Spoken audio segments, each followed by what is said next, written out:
અમારા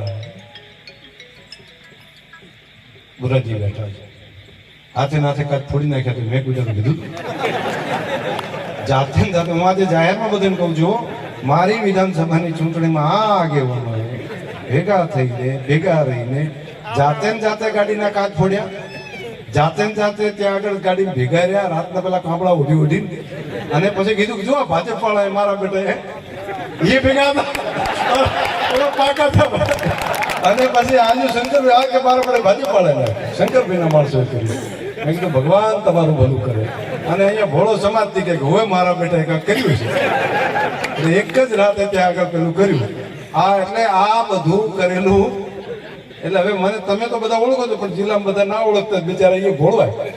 પણ આ બધું હું તમારે અહીંયા એટલા સારું કરું છું કે આજે જાહેર મંચ ઉપર તમે બધા બેઠા છો ને અહીંયા આગળ, અને અહીંયા આગળ ફોડવા વાળા ભેગા છે, પેલું ચલાવવા વાળા ભેગા છે, કેટલા પેલા બધા. અને હું તો